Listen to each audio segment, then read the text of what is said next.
নমস্কাৰ ছাত্ৰ ছাত্ৰীসকল মই জুমা দিদি তোমালোক আটাইকে প্ৰীতি আৰু সম্ভাষণ জনাই আজিৰ অনলাইন ক্লাছত স্বাগতম জনাইছো। আজি আমি আমাৰ অসমীয়া পাঠৰ চতুৰ্থ শ্ৰেণীৰ 6 নং পাঠ নোৱাৰো কবিতাটি আলোচনা কৰিম। প্ৰথমে মই কবিতাটি পাঠ কৰিম, তাৰ পিছত কবিতাটিৰ দফা অনুযায়ী মূল ভাৱ বুজাই যাম। তোমালোকে ভালদৰে শুনি যাবা আৰু ভিডিঅ'টি সম্পূৰ্ণ চাবা। নোৱাৰো কবি মহম্মদ সুলেইমান খান। নোৱাৰো কথাটি হেৰা বেয়া কথাবোৰ, কদাপি নহয় সিটো কথা মানুহৰ। এলেহুৱা যিটো হয় নোৱাৰো সিটোৱে কয়, তেনেহ'লে তুমি কিয় নোৱাৰো বুলিবা, এলেহুৱা হয় কিয় জীৱন ধৰিবা। ভাল নাম পাবলৈ যদি কৰা মন, তেনেহ'লে নুবুলিবা নোৱাৰো বচন।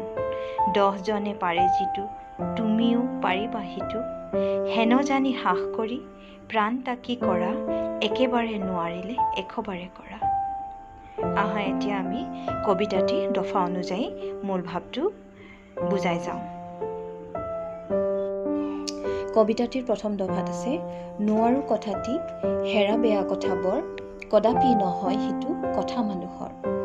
এলেহুৱা যিটো হয় নোৱাৰো সিটোৱে কয়, তেনেহ'লে তুমি কিয় নোৱাৰো বুলিবা, এলেহুৱা হয় কিয় জীৱন ধৰিবা।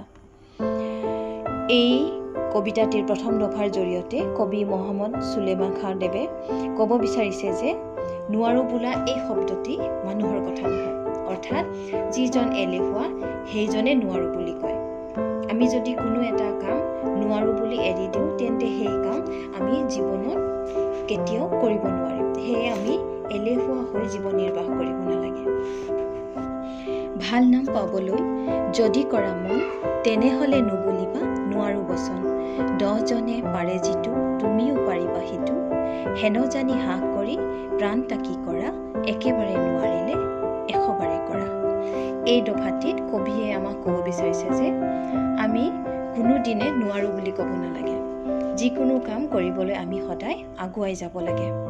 যদি 10 জনে সেই কাম কৰিব পাৰে, তেন্তে আমি কিয় নোৱাৰিম। আজি অলপ কালি অলপকৈ আমি চেষ্টা কৰি যাব লাগিব। সেয়ে কবিতাটিত কৈছে যে এবাৰত যদি নোৱাৰে তেন্তে সেয়া 100বাৰে কৰিব লাগে।